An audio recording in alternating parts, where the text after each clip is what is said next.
Newfoundland की अधिकांश जनसंख्या मछली पकड़ने में लगी हुई है। गल्फिश वर्तमान में वन संसाधनों के घटने में महत्वपूर्ण कारक है। वन्य आग, मछली पकड़ना, शिकार करना और भोजन एकत्रित करने की क्रिया शामिल है। क्रियाएं की जाती है मलेशिया के सिमांग जनजाति द्वारा।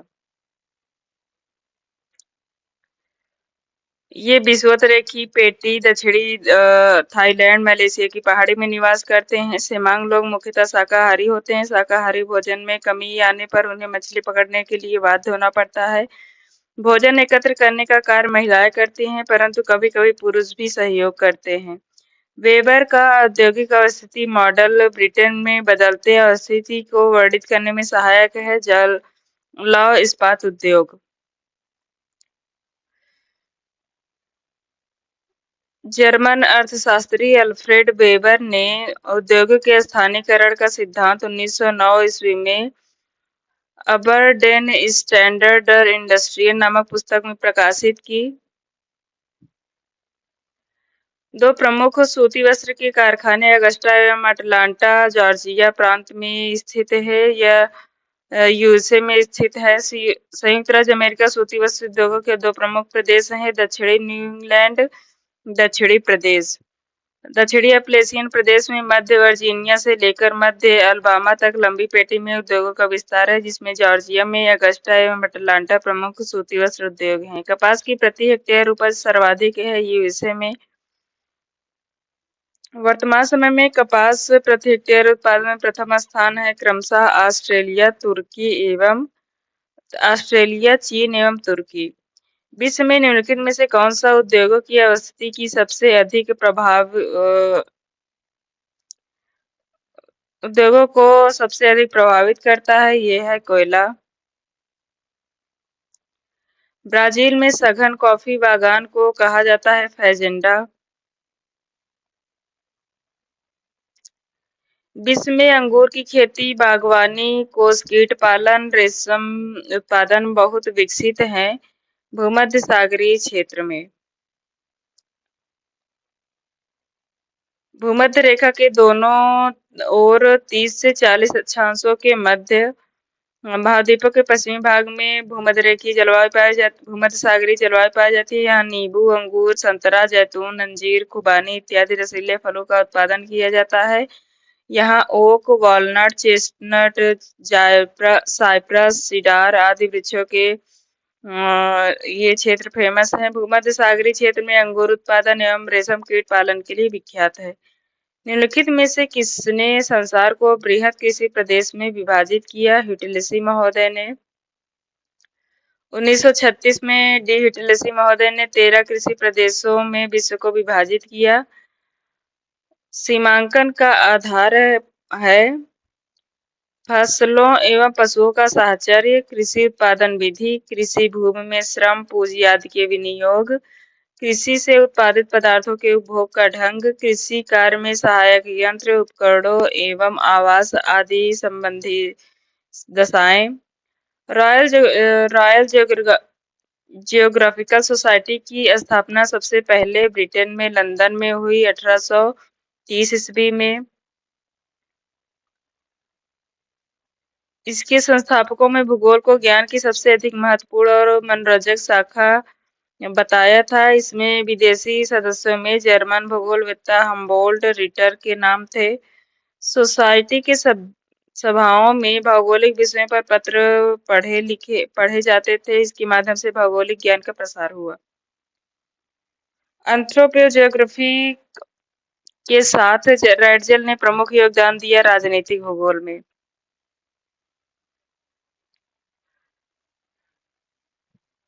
रैडजेल की दो प्रमुख रचनाएं हैं, एंथ्रोपोजियोग्राफी तथा पॉलिटिकल जियोग्राफी। अपनी पुस्तक राजनीतिक भूगोल में उसने राज्य की तुलना जीव से की। उन्होंने राज्य एवं समाज के जीववादी सिद्धांत को पुष्ट किया। रैडजेल ने अपने मानव भूगोल एंथ्रोपोजियोग्राफी के प्रथम खंड में डार्विन के विकासवाद की पुष्टि की और यह व्यक्त किया कि भौगोलिक पर्यावरण के अनुसार ही मानव समाजों के इतिहास का निर्माण होता है। Explanation in geography David Harvey द्वारा किया गया लिखी पुस्तक है। Explanation in geography David Harvey, social justice and the city David Harvey, locational analysis in human geography Peter Haggett, geography a modern synthesis Peter Haggett. Geographical society का मुख्यालय कोलकाता में स्थित है।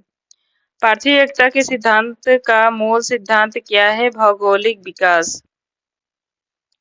पार्थिव एकता का सिद्धांत का मूल भौगोलिक विकास पर आधारित है। यह सिद्धांत इस तथ्य पर बल देता है कि विश्व की समस्त वस्तुएं परस्पर एक अटूट संबंध में बंधी हुई हैं, उनमें कोई भी स्वतंत्र नहीं है। इस सिद्धांत का प्रयोग हम्बोल्ट, रिटर एवं रैडजेल ने किया, जबकि वाइडर डी ला ब्लास ने इस सिद्धांत की विस्तृत व्याख्या एवं विवेचना की।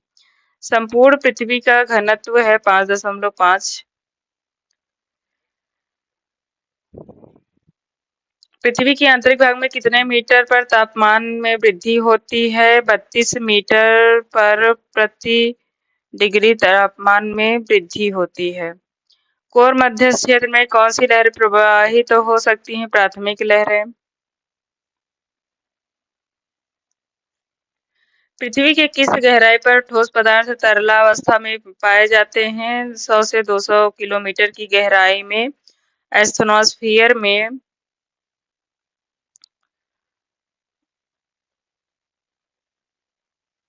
ठोस पदार्थ तरल अवस्था में पाए जाते हैं। गुटेनबर्ग असंबद्धता मैंटिल एवं अंतरतम अर्थात कोर के बीच स्थित है। निम्नांकित में से कौन सा स्थल रूप भ्रंश द्वारा नहीं बनता है? नापे। फॉल्ट द्वारा निर्मित स्थलाकृतियां हैं ग्राबेन, भ्रंश घाटी और हॉर्ज पर्वत तथा रिफ्ट घाटी भी इसमें सम्मिलित है।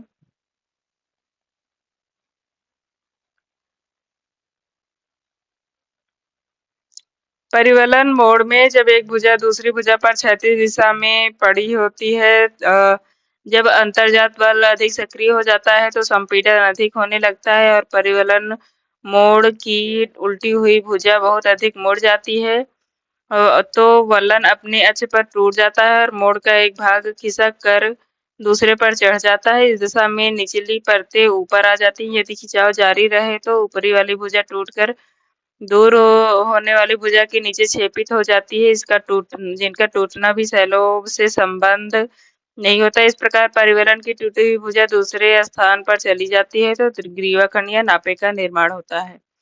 निम्न में से कौन सी शैलें रवेदार हैं? आग्नेय शैलें। निम्न में से कौन कायांतरित शैल का रूप नहीं है? यह है बेसाल्ट। कायांतरित शैलें संगमरमर, ग्रेफाइट और शिस्ट है। बेसाल्ट एक आग्नेय शैल है। निम्न में से कौन सा अवसादी शैलों का उदाहरण नहीं है? ग्रेबो, सेल, कोयला, चूना पत्थर ये अवसादी शैलें हैं। परतदार शैलें हैं सैंडस्टोन, लाइमस्टोन, चॉक एवं डोलोमाइट। सैंडस्टोन से क्वार्टजाइट, लाइमस्टोन संगमरमर, चॉक एवं डोलोमाइट संगमरमर, सेल स्लेट, कोयला ग्रेफाइट एवं हीरा। सैंडस्टोन से क्वार्टजाइट, कांग्लोमरेट क्वार्टजाइट।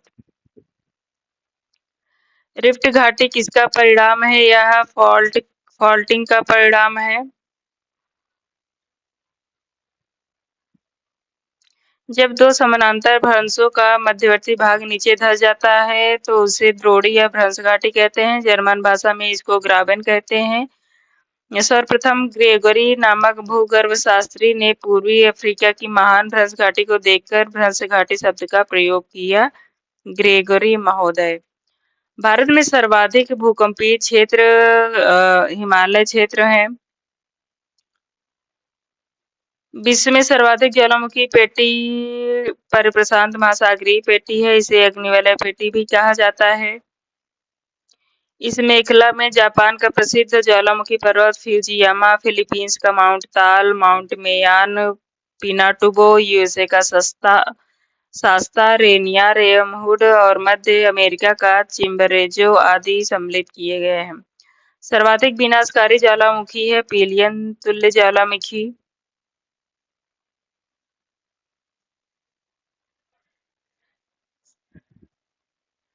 पिलियन तुल्य ज्वालामुखी सबसे अधिक विस्फोटक एवं भयंकर है। इसमें निकलने वाला लावा चिपचिपा तथा लसदार होता है, जैसे पश्चिमी द्वीप समूह के मार्टिनिक द्वीप की पीली ज्वालामुखी। जब ज्वालामुखी उद्भेदन किसी एक केंद्रीय मुख से भारी धमाके के साथ होता है तो उसे केंद्रीय उद्भेदन कहते हैं, या विनाशात्मक प्लेट के किनारे के सहारे होता है। ये कई प्रकार की होती हैं, जैसे हवाई तुल्य, स्ट्राम्बोली, पिलियन, विसुवियस। ज्वालामुखी से निर्मित लहरदार आकृति को फैकोलिथ कहते हैं।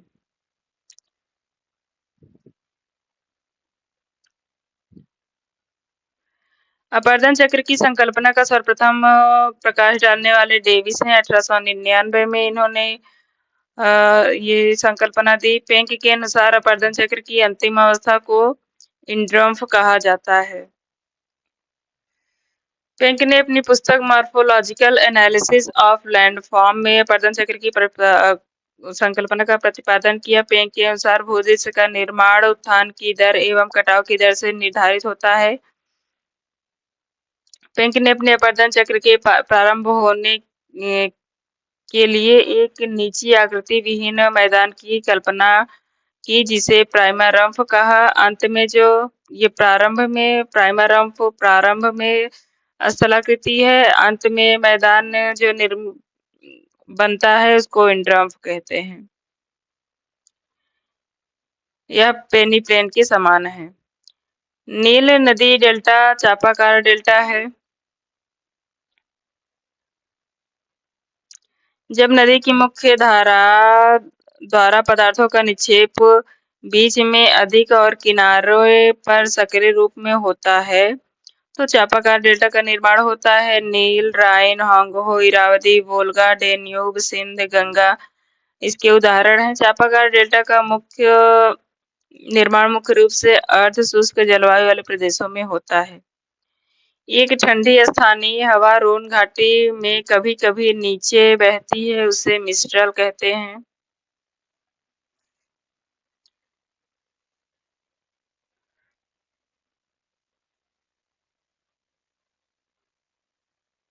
जो रूम सागर के दक्षिण पश्चिम भाग खासकर स्पेन और फ्रांस को प्रभावित करती है। ये ध्रुवीय प्रवण है। ये हवाएं फ्रांस के मध्यवर्ती पठार से होकर चलने और दक्षिण में उतरने के कारण अत्यधिक ठंडी हो जाती है। जब मिस्टर राइन नदी की सकरी घाटी से होकर चलती है तो इसकी गति अत्यधिक तेज हो जाती है। कुल सौर ऊर्जा का सर्वाधिक भाग लघु तरंगों का होता है। अब सौर की स्थिति होती है 4 जुलाई। पेरिहिलियन 4 जुलाई नहीं, पेरिहिलियन अर्थात सूर्य के सबसे नजदीक पृथ्वी की स्थिति 3 जनवरी को होती है, 147 करोड़ किलोमीटर, जबकि एपिहिलियन 4 जुलाई को होता है, 152 करोड़ किलोमीटर। ओजोन गैस की अधिकतम मात्रा 15 से 35 किलोमीटर के बीच समताप मंडल में पाई जाती है। इसे ओजोन मंडल कहते हैं। क्लोरोफ्लोरोकार्बन, सीएफसी, हेलोन जैसे हेलोजनेटेड गैसों के कारण इस मंडल को काफी नुकसान हुआ है।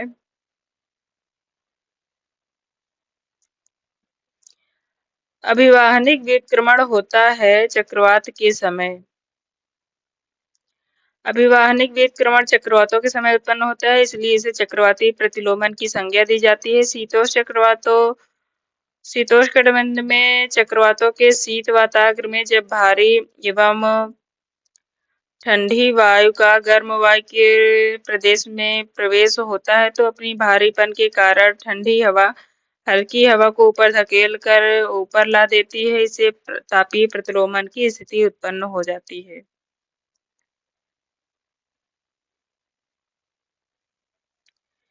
निम्नांकित में से कौन सा युग्म सुमेलित नहीं है? सांता आना कैलिफोर्निया में प्रवाहित होने वाली गर्म हवा है, स्थानीय पवन है। खमसिन अरब में नहीं बल्कि मिस्र में प्रवाहित होती है। Foehn Switzerland, mistral France. Foehn गर्म पवन है जबकि मिस्ट्रल ठंडी पवन है। निम्नलिखित में से कौन सा बादल अत्यधिक तीव्र वर्षा के लिए जिम्मेदार है? यह है कपासी वर्षा बादल। यह मेघ अत्यधिक लंबवत विशाल वाले मेघ होते हैं। मूसलाधार वर्षा, ओला, तड़ित, झंझा लाना इन मेघों की प्रमुख विशेषता है। क्यूमुलस निम्बस बादल, मूसलाधार वर्षा, ओला और तड़ित झंझा ये प्रायः विषुवतरेखी प्रदेशों में वर्षा प्रदान करते हैं। विषुवतरेखी प्रदेशों में 4 बजे की वर्षा हेतु कपासी वर्षा बादल जिम्मेदार हैं। इनमें रुक रुक कर भारी वर्षा होती है। नेफोमीटर में किसका मापन किया जाता है? बादलों की दिशा एवं गति। नेफोमीटर में बादलों की दिशा एवं गति ज्ञात की जाती है। आइसो हाइट वर्षा के समान मात्रा वाले स्थान को मिलाने वाली रेखा। विली विली किस प्रकार का तूफानी या उष्णकटिबंधीय चक्रवात है? ऑस्ट्रेलिया के उत्तर पश्चिमी तट के सहारे उष्णकटिबंधीय तूफान है। चीन में सर्वाधिक टाइफून किन महीने में आते हैं? तो ये जुलाई से नवंबर के मध्य आते हैं।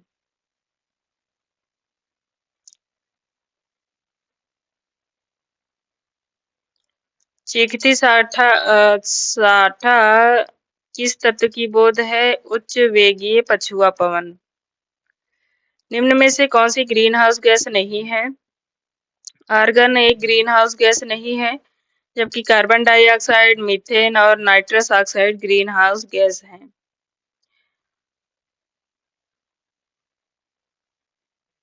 नाइट्रोजन गैस ऑक्सीजन को डाइल्यूट करके प्रज्वलन को नियंत्रित करने का कार्य करती है। कार्बन डाइऑक्साइड गैस पृथ्वी से होने वाले दीर्घ तरंग वितरण को आंशिक रूप से सोखकर गर्म रखती है। थानतवेट के अनुसार भारत के अधिकांश भाग पर जलवायु पाई जाती है। C-A-W। अमेरिका के विद्वान थानतवेट ने विश्व के जलवायु प्रदेशों की योजना 1931-33 तथा इसे पुनः संशोधित करके 1938 में प्रस्तुत किया।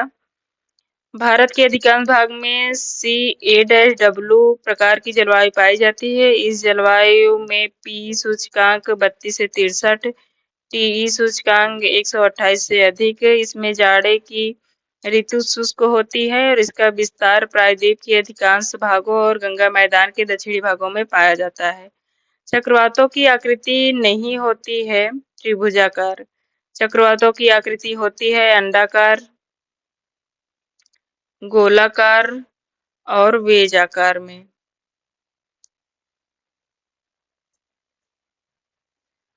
ये जिस कारण इसे गर्त या ट्रफ कहते हैं। शीतोष्ण चक्रवातों को लहर चक्रवात या विक्षोभ भी कहा जाता है। चक्रवातों की आकृति त्रिभुजाकार नहीं होती। उष्णकटिबंधीय उष्ण मानसूनी जलवायु प्रदेश में सम्मिलित नहीं है जापान। उष्ण मानसूनी जलवायु में सम्मिलित हैं उत्तरी पूर्वी ऑस्ट्रेलिया, मालागासी और फिलीपींस। 5 से 30 डिग्री दोनों गोलार्धों में मानसूनी जलवायु पाई जाती है। इस जलवायु के अंतर्गत Bharat, Bangladesh, Myanmar, Thailand, Australia का उत्तरी भाग, पूर्वी अफ्रीका तट, पश्चिमी मालागासी और फिलीपींस, लाओस, उत्तरी तथा दक्षिणी वियतनाम आदि प्रदेश सम्मिलित हैं। निम्न में से किस क्षेत्र में शीतकाल में वर्षा और ग्रीष्म ऋतु शुष्क होती है? भूमध्य सागरीय जलवायु। यह 30 से 40 डिग्री अक्षांशों के मध्य महाद्वीपों के पश्चिमी भाग में पाई जाती है। वाताग्र लहर सिद्धांत का प्रतिपादन किस विद्वान ने किया? ये बर्कनीज हैं। ध्रुवीय वाताग्र सिद्धांत या वाताग्री सिद्धांत या लहर सिद्धांत या बर्जेन सिद्धांत का प्रतिपादन बी बर्कनीज और जे बर्कनीज ने 1918 में किया। इस सिद्धांत मुख्य रूप से वाताग्रों के निर्माण प्रक्रिया पर आधारित है। इस सिद्धांत के अनुसार चक्रवातों का निर्माण आविर्भाव वाताग्र बनने के कारण होता है। जब दो विभिन्न तापमान वाली वायुरसें विपरीत दिशाओं से आकर मिलती हैं तो वाताग्र का निर्माण होता है। हिंद महासागर की औसत गहराई है 4000 मीटर। हिंद महासागर के तट के अधिकांश भाग गोंडवाना लैंड के ब्लॉक पर्वतों से निर्मित होने के कारण ठोस सघन हो गया है। इस महासागर के सीमांत में मोजाम्बिक चैनल, लाल सागर, फारस खाड़ी, अरब सागर, बंगाल खाड़ी, अंडमान सागर स्थित हैं। दक्षिणी गोलार्ध में जलीय भाग 81% है। संपूर्ण ग्लोब पर 70.8% जल और 29.2% पर स्थल है।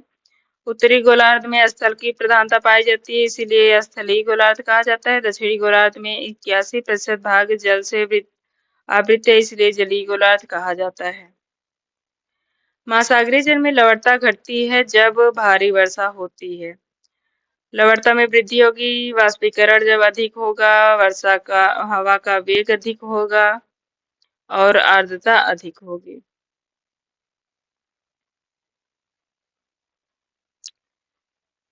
महासागरीय जल में लवणता घटती है जब भारी वर्षा होती है। भूमध्यरेखीय क्षेत्र में उच्च तापमान के बावजूद अधिक वर्षा के कारण लवणता घट जाती है। महासागरीय जल में विभिन्न कारणों से लवणता कम होती जाती है। नदियों का जल, वायुदाब, वायु दिशा, सागरीय जल की गतियां आदि की मात्रा को घटा देती है। टर्की की प्रसिद्ध वान झील कितने प्रतिशत लवणता पाई जाती है? तो ये है 330 प्रति हजार। वान झील में 330, मृत सागर में 238 और ग्रेट साल्ट लेक में 220। भूमंडल के समस्त महासागरों का औसत तापमान है 17 डिग्री सेंटीग्रेड या 63 डिग्री फ़ारेनहाइट। महासागरीय जल की सतह का औसत दैनिक तापांतर नगण्य अर्थात 1 डिग्री सेंटीग्रेड है। सामान्यतः सागरीय जल का अधिकतम तापमान दोपहर 2 बजे, न्यूनतम तापमान सुबह 5 बजे अंकित किया जाता है।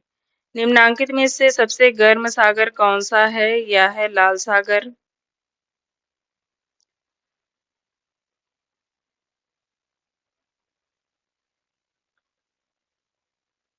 महासागरों में सर्वाधिक ऊंचे तापमान रहते हैं हिंद महासागर में।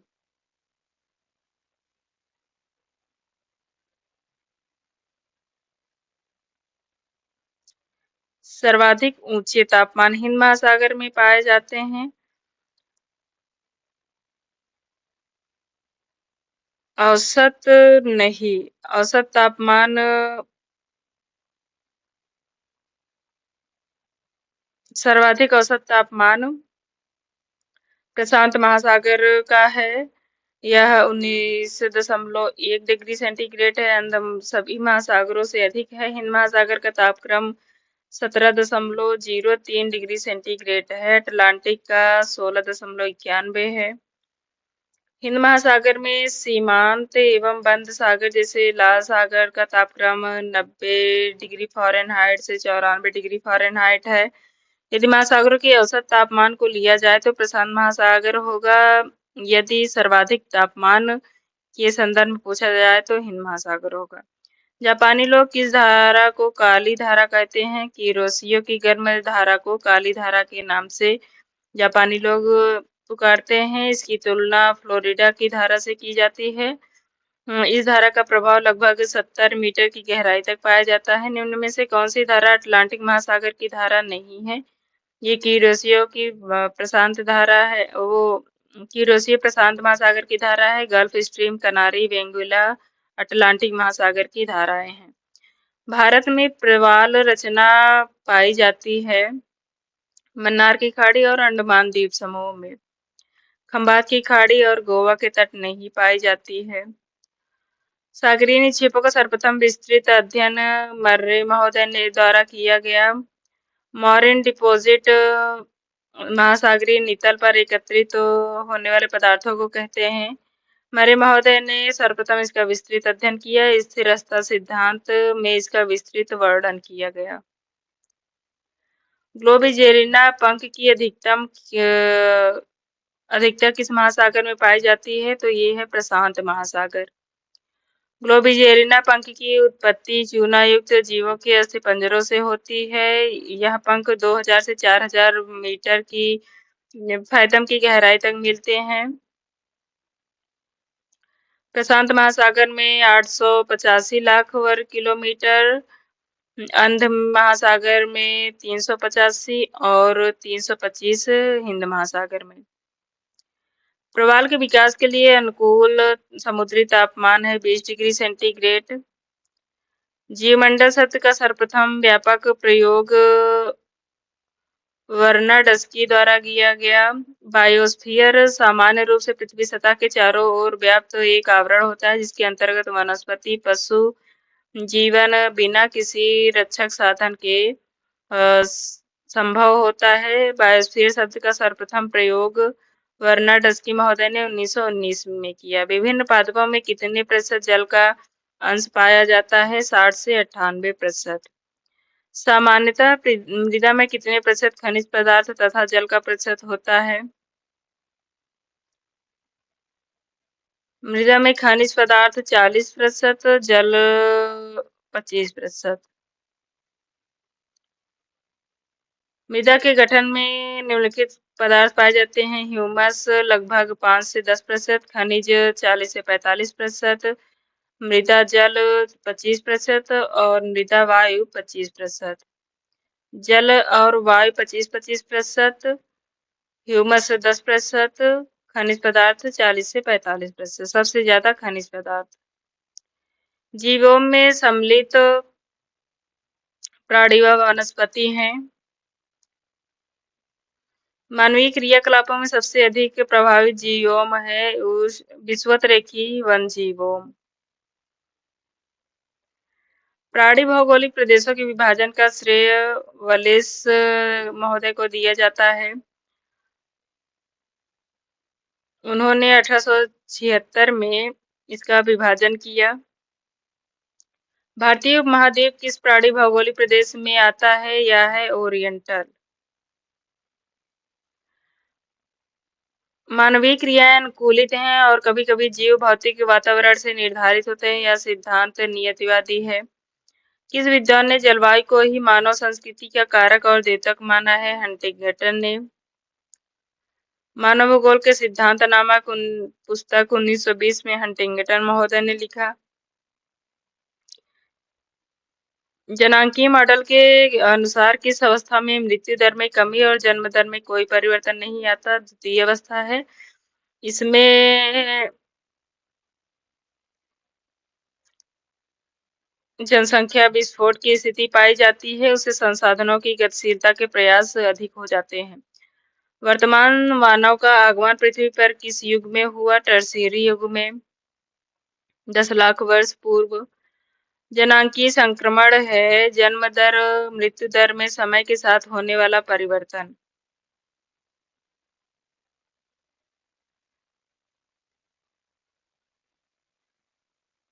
यह सिद्धांत यह बताता है कि एक समाज विकास के साथ साथ उच्च जन्म दर मृत्यु दर से निम्न जन्म दर एवं निम्न मृत्यु दर तथा सामान्यतः ग्रामीण एवं अशिक्षित समाज में मुख्यतः नगरीय औद्योगिक एवं शिक्षित समाज में रूपांतरित हो जाता है।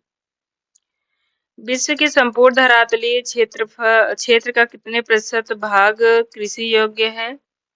ये है लगभग 37.7%। वर्तमान आंकड़ों के अनुसार ये है 38%। कौन सा युग्म सुमेलित नहीं है? जाकुन मलेशिया सही सुमेलित है। बांटू फिलीपींस नहीं बल्कि अफ्रीका में पाई जाने वाली जनजाति है। खमेर कंबोडिया, मोन इंडोनेशिया। एक ऐसा जैव बायोम जिसकी उत्पादन ऋतु सबसे छोटी होती है, ये है टुंड्रा। यहाँ परमाफ्रॉस्ट पाए जाते हैं। टुंड्रा का शाब्दिक अर्थ है बंजर भूमि। इस बायोम में वर्ष भर सूर्यताप तथा सूर्य के प्रकाश का अभाव रहता है, जिस कारण वनस्पतियों का विकास न्यूनतम होता है। इस बायोम में वनस्पति का विकास 50 दिनों से भी कम होता है। मृदा सदा हिमानीकृत अवस्था में होती है। मनुष्य का ज्ञान ही सबसे बड़ा साधन है, यह जिम्मरमैन और मिचेल ने कहा। जिम्मरमैन ने अपनी मौलिक कृति वर्ल्ड रिसोर्सेज एंड इंडस्ट्रीज में बताया कि संसाधन किसी पदार्थ का द्योतक नहीं, वरन उन कार्यों को इंगित करती है जो किसी वस्तु या तत्व के द्वारा संपादित होती है। विश्व के किस क्षेत्र में अपक्षालन की प्रक्रिया बड़ी तीव्रता से होती है? अर्ध उष्णकटिबंधीय।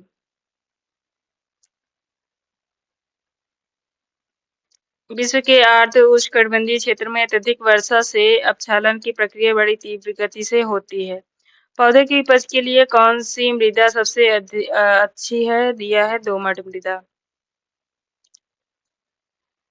पौधों के सर्वोत्तम विकास के लिए 6 से 7.5 पीएच मान सर्वोत्तम होता है। उष्णकटिबंधीय क्षेत्र के अंतर्गत पैदा किया जाने वाला चावल किस नाम से जाना जाता है? यह है इंडिका।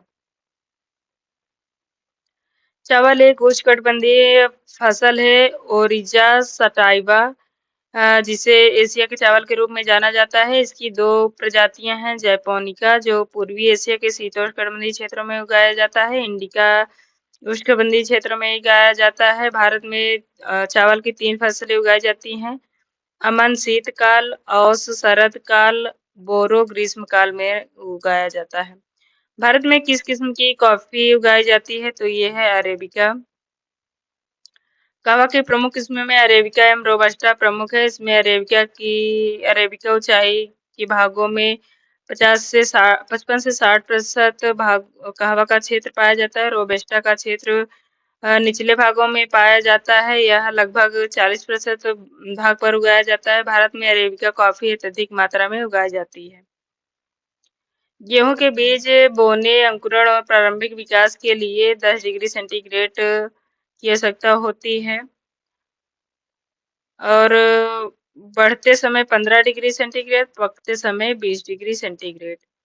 60 से 100 सेंटीमीटर वर्षा उपयुक्त होती है। पौधे की वृद्धि के लिए 60 से 50% आर्द्रता उपयुक्त है। विश्व के किस क्षेत्र में गन्ना लगभग साल भर कारखानों को प्रदान किया जाता है? हवाई द्वीप में। क्यूबा में 6 माह तथा भारत में 2 से 3 माह। निम्नांकित में से विश्व के किस क्षेत्र में चाय का उत्पादन नहीं होता है? यह है कोस्टारिका। सिक्यांग घाटी, नीलगिरी और कैंडी बेसिन में चाय का उत्पादन किया जाता है।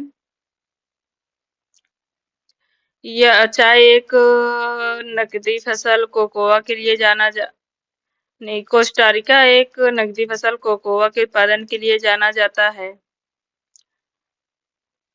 सिक्यांग घाटी चीन में, नीलगिरी भारत में तथा कैंडी बेसिन श्रीलंका में।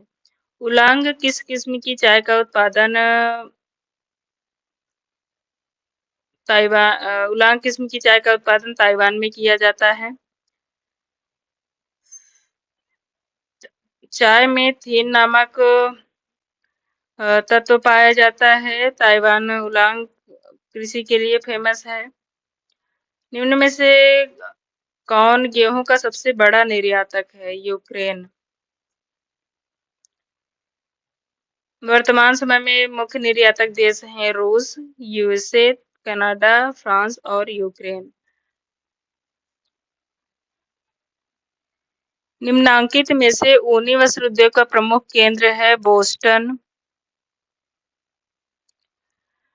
रूस में ठंडी जलवायु के कारण स्थानीय मांग बहुत अधिक है, जिस कारण यहाँ पर ऊनी वस्त्र उद्योग विकसित हो रहा है। दिए गए विकल्पों में ऊनी वस्त्र उद्योग का मुख्य केंद्र पिट्सबर्ग है। इस समय इस उद्योग का मुख्य संकेंद्रण मॉस्को के आसपास सेंट पीटर्सबर्ग, मध्य एशिया के औद्योगिक प्रदेश में पाया जाता है। बोस्टन एक बंदरगाह नगर है जहां से उनका आयात किया जाता है, जो उत्तरी पूर्वी क्षेत्र की मांग की पूर्ति करती है।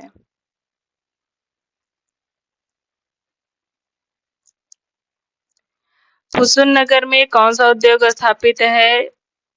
इस्पात निर्माण उद्योग, तेल शोधनशाला, कोयला खनन। यह चीन के मंचूरिया मैदान में मुगदेन त्रिभुज के प्रमुख शहर के अंतर्गत इस क्षेत्र में पाया जाता है। यहाँ आयरन एंड स्टील, तेल शोधनशाला, कोयला खनन सभी प्रकार के उद्योग स्थापित हैं। जहाज निर्माण उद्योग में अग्रणी देश है जापान। वर्तमान समय में चीन है। किस उद्योग का विकास उद्योग के रूप में जाना जाता है? मोटर गाड़ी उद्योग। किस उद्योग का विकास उद्योग के रूप में जाना जाता है? मोटर गाड़ी उद्योग। विश्व में पेट्रो रसायन उद्योग में सर्वप्रथम है संयुक्त राज्य अमेरिका। वर्तमान समय में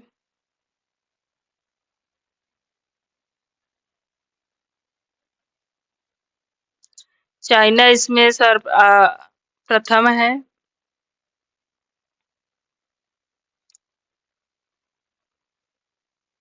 जर्मनी में उत्तरी सागर एवं बाल्टिक सागर को निम्न में से कौन सी नहर जोड़ती है? तो ये है कील नहर। उत्तरी सागर एवं बाल्टिक सागर को कील नहर द्वारा जोड़ा गया है। जर्मनी में राइन, वेसर, एल्बो, ओडर, डेन्यूब महत्वपूर्ण नदियां हैं। डेन्यूब को छोड़कर सभी नदियां उत्तर की ओर बहती हैं। अंतर्राष्ट्रीय व्यापार की दृष्टि से सर्वाधिक महत्वपूर्ण मार्ग है यूरोप और उत्तरी अमेरिका के मध्य उत्तरी अंध महासागरीय मार्ग। इस समुद्री मार्ग में विश्व के 25% समुद्री जहाज चलते हैं। विश्व के 50 बृहद समुद्री पत्तनों में से 30 इसी मार्ग में स्थित हैं। सकल राष्ट्रीय उत्पाद की दृष्टि से विश्व के सबसे गरीब महाद्वीप कौन से हैं? ये है अफ्रीका एवं एशिया। एंग्लो अमेरिका के अंतर्गत आने वाले देशों में से कौन सी प्रमुख भाषाएं हैं? अंग्रेजी एवं फ्रेंच। निम्नलिखित में से कौन सा युग्म सुमेलित नहीं है? माउंट रेनियर वाशिंगटन में है, माउंट शस्ता कैलिफोर्निया में है, माउंट मैकेंजी कनाडा में है, माउंट देनाली ओहियो नहीं बल्कि अलास्का में स्थित है। यूएसए की कनेक्टिकट वैली किसके लिए प्रसिद्ध है? यह है तंबाकू के लिए। यह उत्तरी कैरोलिना यूएसए में तंबाकू के मुख्य क्षेत्र कनेक्टिकट वैली, उत्तरी कैरोलिना, दक्षिणी मध्य अटलांटिक तटीय क्षेत्र हैं। विश्व में प्राकृतिक रेशम में अग्रणी है थाईलैंड। प्राकृतिक रेशम, रबर नहीं बल्कि रेशम में चीन प्रथम स्थान पर है, जबकि भारत व उज्बेकिस्तान दूसरा व तीसरे स्थान पर है। निम्नलिखित में से किसे विश्व का कहवा पत्तन कहा जाता है? तो ये है सैंटोस। सैंटोस को कहवा पत्तन कहा जाता है। यहाँ का सैंटोस बंदरगाह विश्व में सर्वाधिक कहवा निर्यात करता है। ब्राजील में स्थित है, जो कॉफी पोर्ट के नाम से जाना जाता है। साओ पाउलो क्षेत्र में कहवा का उत्पादन किया जाता है और सैंटोस क्षेत्र से कहवा रेल मार्ग सैंटोस क्षेत्र में कहवा रेल मार्ग द्वारा इसको लाया जाता है। निम्नलिखित में से कौन सा नगर जापान का पिट्सबर्ग है? तो यह है युवाता। युवाता जापान का पिट्सबर्ग, ओसाका जापान का मैनचेस्टर, नगोवा जापान का डेट्रॉयट एवं जापान का ब्रेडफोर्ड कहा जाता है। कोबे, नागासाकी, याकोहामा यहाँ के प्रमुख अन्य औद्योगिक केंद्र हैं। संसार के निकेल उत्पादन में 90% योगदान निकेल उत्पादन में वर्तमान में इंडोनेशिया प्रथम है। यहाँ विश्व में कुल निकेल के उत्पादन का 32% उत्पादन किया जाता है। द्वितीय और तृतीय स्थान पर क्रमशः फिलीपींस एवं रूस हैं। निकेल इंडोनेशिया, फिलीपींस और रूस है। निम्नलिखित में से कौन सा युग्म सही सुमेलित नहीं है? एलिसियन गर्त उत्तरी प्रशांत में स्थित है, ये सही है। टोंगा गर्त दक्षिणी प्रशांत में स्थित है, ये भी सही है। प्यूर्टोरिको गर्त उत्तरी अटलांटिक में सही है, ये। सुंडा गर्त हिंद महासागर में स्थित है, ये भी सही है। सभी सही विकल्प हैं। निम्नलिखित में से कौन सा प्राकृतिक प्रदेश केवल उत्तरी गोलार्ध में ही पाया जाता है? तो यह है टैगा वन क्षेत्र।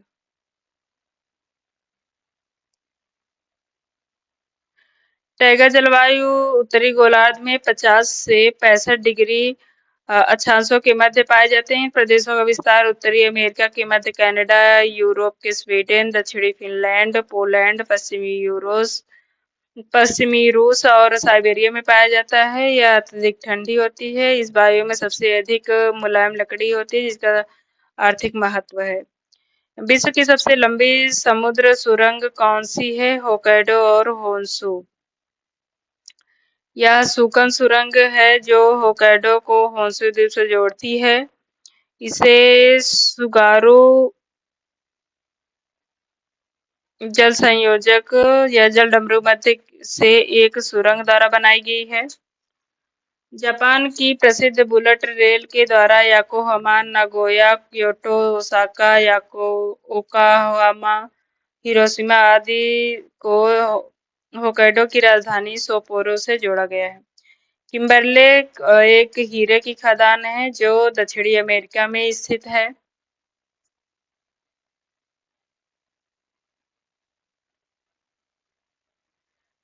किम्बरले हीरे की खान को बिग होल के रूप में भी जाना जाता है।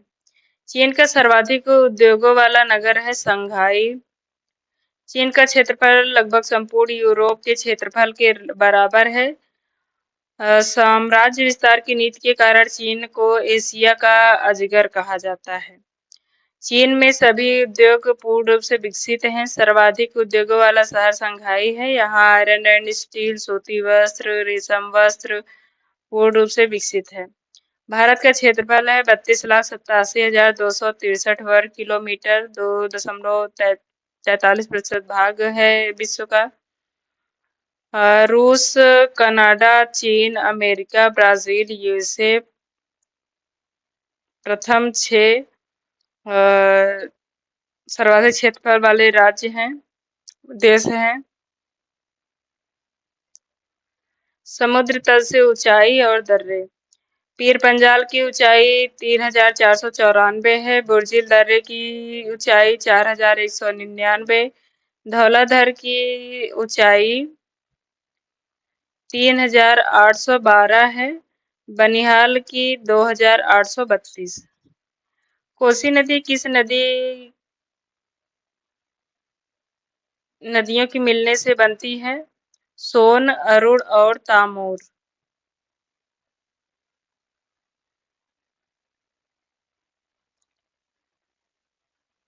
इसे बिहार का शोक कहा जाता है।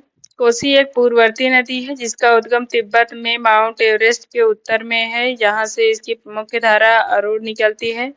नेपाल में मध्य हिमालय पार करने के बाद इसमें पश्चिम से सुनकोसी एवं पूर्व से तामूर मिलती है। अरुण नदी से मिलने से ये सप्तकोसी बनती है। कोसी भयंकर जलप्लावन और बाढ़ हेतु प्रसिद्ध है, जिसके कारण इसको बिहार का शोक कहा जाता है। इसकी कुल लंबाई 730 किलोमीटर है। आम्रवर्षा केरल में कहलाती है, दक्षिणी भारत में। और ग्रीष्म ऋतु के खत्म होते ही पूर्वी मानसून की बौछारें पड़ती है, जो केरल में आम्रवर्षा के रूप में जानी जाती है। स्थानीय तौर पर इस तूफानी वर्षा को आम्रवर्षा कहा जाता है, क्योंकि यह आमों को जल्दी पकने में सहायता करती है। कर्नाटक में इसको चेरी ब्लॉसम के नाम से जाना जाता है। चेरी ब्लॉसम एवं कॉफी वर्षा के नाम से जाना जाता है। गुजरात प्रदेश अधिकांशतः आच्छादित है काली मृदा से।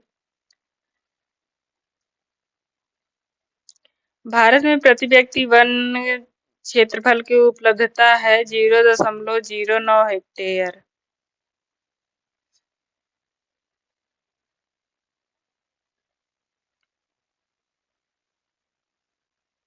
भारत में प्रति व्यक्ति वनों का औसत 0.2 से 0.11 प्रति हेक्टेयर है। विश्व में वनों की प्रति व्यक्ति औसत आकलन है 0.6 हेक्टेयर। राष्ट्रीय कृषि वानिकी अनुसंधान केंद्र झांसी में स्थित है। भारत में फूलों की खेती में अग्रणी राज्य है तमिलनाडु।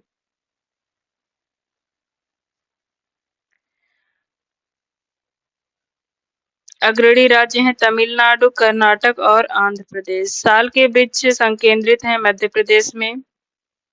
साल के वृक्ष संपूर्ण तराई क्षेत्र और भारत के हिमाचल प्रदेश में से लेकर असोम तक मिलते हैं। ये वन मुख्य रूप से मध्य प्रदेश में संकेंद्रित हैं। इसकी लकड़ी कठोर एवं टिकाऊ होती है। इसका प्रयोग रेलवे स्लीपर, इमारती लकड़ी के रूप में किया जाता है। प्रसिद्ध कश्मीर की घाटी लघु महान हिमालय एवं पीर पंजाल के बीच स्थित है। इसका क्षेत्रफल 4,900 वर्ग किलोमीटर है और समुद्र तल से इसकी ऊंचाई 1700 मीटर है। 150 किलोमीटर लंबाई और 89 किलोमीटर चौड़ाई में फैला हुआ है।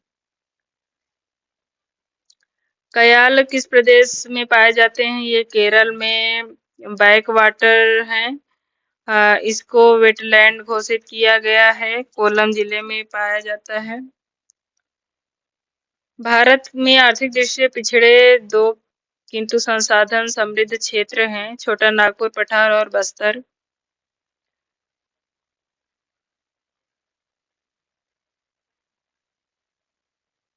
छोटा नागपुर पठार आर्थिक दृष्टि से पिछड़ा किंतु खनिज संसाधन एवं वन संसाधनों की दृष्टि से काफी घना है, धनी है। इसकी औसत ऊंचाई 700 मीटर है। यह पठार ग्रेनाइट व नीच चट्टानों से निर्मित है। इस पठार का ऊपरी उठा हुआ भाग संप्राय मैदान यहाँ देखने को मिलता है। इस पठार पर दामोदर नदी एक भ्रंश घाटी से होकर प्रवाहित होती है। भारत का सर्वाधिक खनिज युक्त शैल तंत्र है धारवाड़। इसमें लोहा, सोना, मैंगनीज, तांबा, क्रोमियम पाए जाते हैं। उद्योगों के स्थानीयकरण हेतु आइसोडोपेन शब्द का प्रयोग अल्फ्रेड वेबर द्वारा किया गया। स्थानीयकरण के सिद्धांत 1909 में सबसे पहले इन्होंने प्रस्तुत किया।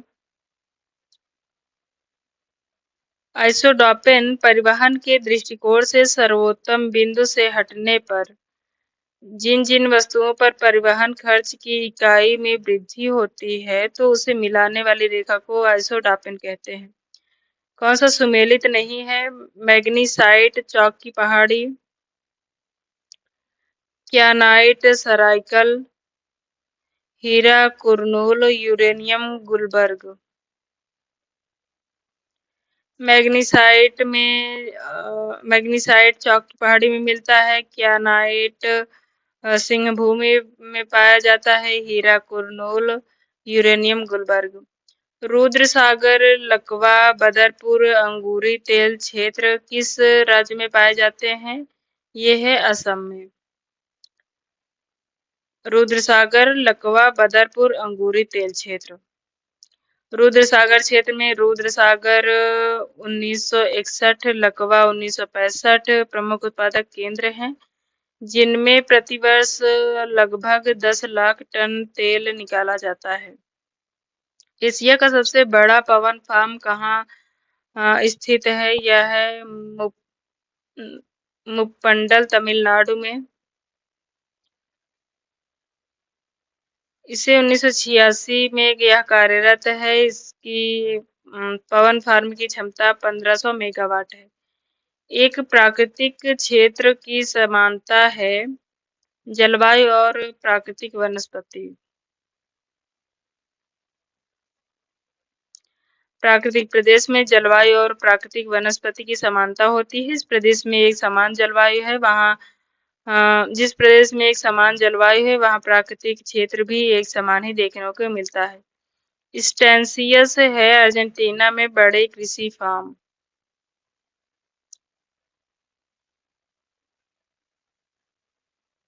बृहद पशुपालन केंद्र को स्टेंसियस कहा जाता है। पशुओं की देखभाल करने वाले को ग्वाचा कहा जाता है, जो यूरोपीय तथा अमेरिकी लोगों की मिश्रित जाति है प्रजाति।